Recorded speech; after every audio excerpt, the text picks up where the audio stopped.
श्री स्वामी समर्थ. नमस्कार. मी नंदिनी. माझ्या यूट्यूब चॅनलवर तुमचं खूप मनापासून स्वागत करत आहे. तुमच्या मनातील सर्व चांगल्या इच्छा स्वामी महाराज पूर्ण करो ही स्वामींच्या चरणी प्रार्थना करते आणि आजच्या या नवीन व्हिडिओला सुरुवात करते. तर येत्या 17 जुलैला म्हणजेच बुधवारी आलेली आहे आषाढी एकादशी. या एकादशीला देवशयनी आषाढी एकादशी म्हणून देखील ओळखलं जातं.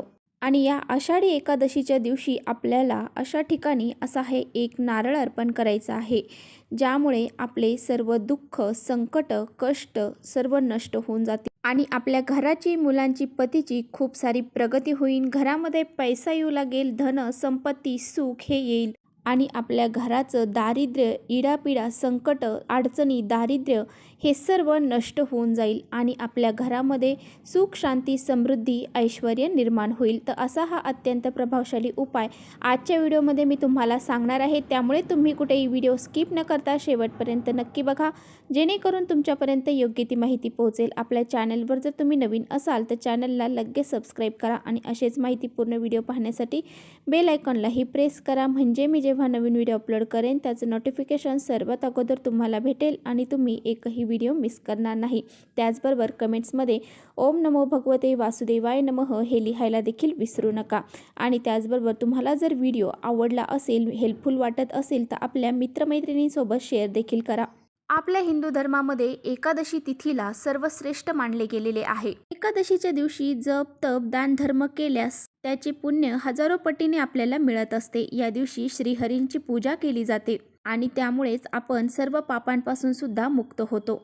आषाढी एकादशी ही आषाढ महिन्यातील शुक्ल पक्षातील तिथी मानली जाते. या एकादशीला देवशयनी एकादशी म्हणून देखील ओळखलं जातं. तर या देवशयनी एकादशी पासून ते देव उठणी एकादशीपर्यंतचा जो काळ आहे तर तो 4 महिन्यांचा काळ आहे. ह्या काळामध्ये श्रीहरी विष्णू हे निद्रिस्त होतात.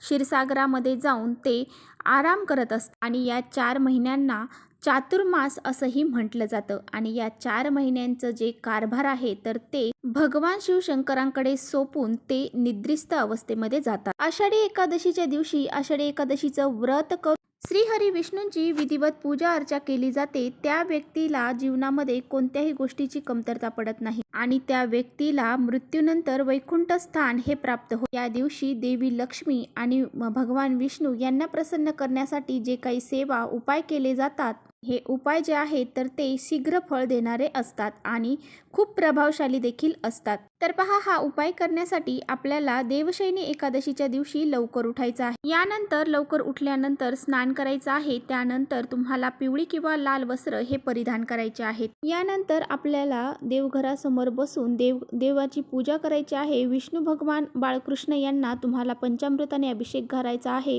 त्याचबरोबर विधिवत त्यांची पूजा अर्चा करायची आहे. पिवळे फुलं, फळं त्यांना अर्पण करायचे आहेत. त्याचबरोबर त्यांना या दिवशी तुळशीपत्र अर्पण केले जाते आणि भगवान विष्णू आणि माता लक्ष्मीला धूपदीप तुम्हाला दाखवायचा आहे आणि अशा पद्धतीने प्रसन्न वातावरण घरामध्ये निर्माण करायचं आहे. ही सर्व सेवा तुम्हाला करून घेतल्यानंतरच हा उपाय करायचा आहे. तर बघा, हा उपाय आपल्याला का करायचा आहे तर पहा, आपल्या सर्वांच्या आयुष्यामध्ये काही ना काही दुःख, अडचणी, संकट हे असतातच. आणि पहा, जेव्हा हे कष्ट, दुःख, अडचणी ह्या जास्त प्रमाणामध्ये वाढतात त्यावेळेस आपल्या जीवनामध्ये खूप सारे कष्ट यायला सुरुवात होते. आपल्या घरामध्ये धनसंपत्ती टिकत नाही, घरामध्ये पैसा टिकत नाही, त्याचबरोबर आपल्या घरामध्ये सुख राहत नाही. आणि म्हणूनच आपण जर हा उपाय देवशयनी आषाढी एकादशीला जर केला तर आपल्या सर्व समस्या, अडचणी, दोष हे दूर होतील आणि आपल्या घरामध्ये पैसा येण्याचे मार्ग देखील मोकळे होतील. सदैव आपल्या घरामध्ये लक्ष्मी नांदायला सुरुवात होईल आणि धनसंपत्तीमध्ये वाढ देखील होईल. आणि म्हणूनच तुम्हाला हा उपाय आषाढी एकादशीच्या दिवशी करायचा आहे. दिवसभरामध्ये हा उपाय तुम्ही कधीही करू शकता. हा उपाय करण्यासाठी तुम्हाला एक नारळ लागणार आहे. या नारळामध्ये पाणी असायला हवं. तर असा हा एक पाण्याचा नारळ तुम्हाला घ्यायचा आहे. नारळ घेतल्यानंतर तुम्हाला थोडंसं हळद कुंकू घ्यायचं आहे. त्यामध्ये थोडंसं पाणी मिक्स करून तुम्हाला पेस्ट बनवायची आहे. या नारळावरती त्या कुंकवाच्या साह्याने तुम्हाला एक स्वास्तिक काढायचं आहे. स्वास्तिक काढताना त्याच्या 2 साईडला 2 मर्यादित रेषा असतात त्या द्यायच्या. त्याचबरोबर 4 बिंदू जे असतात ते सुद्धा द्यायचे आहेत. त्याचबरोबर तुम्हाला 5 बदाम घ्यायचे आहेत. बदाम हे तुम्हाला पाण्यामध्ये भिजवून घ्यायचे आहेत. हे बदाम तुम्हाला 2 ते 3 तास पाण्यामध्ये भिजवून घ्यायचे आहेत आणि त्यानंतर हा नारळ आणि हे बदाम घेऊन ह्या 2 वस्तू तुम्हाला एखाद्या ताटामध्ये ठेवायच्या आहेत.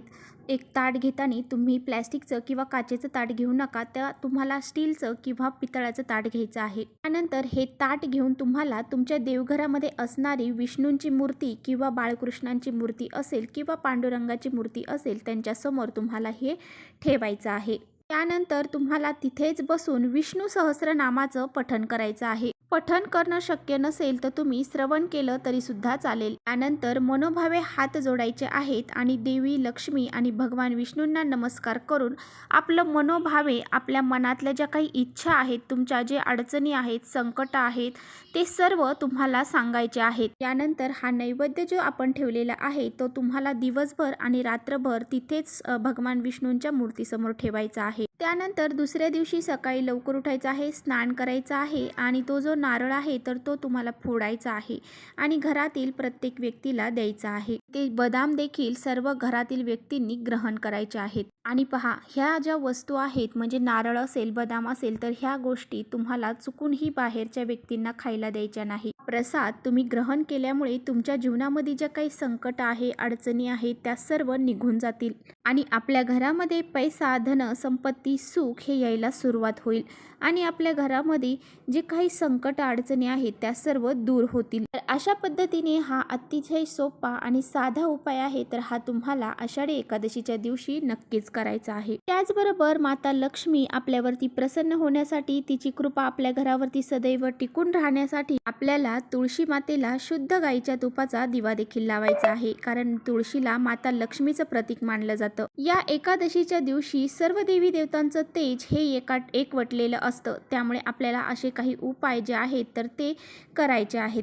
तर चला, इथेच थांबवते माझा व्हिडिओ आवडला असेल तर नक्की लाईक करा. चॅनेलवर नवीन असाल तर चॅनेलला सबस्क्राईब करा. परत भेटूया अशाच छानशा व्हिडिओसोबत. तोपर्यंत श्री स्वामी समर्थ.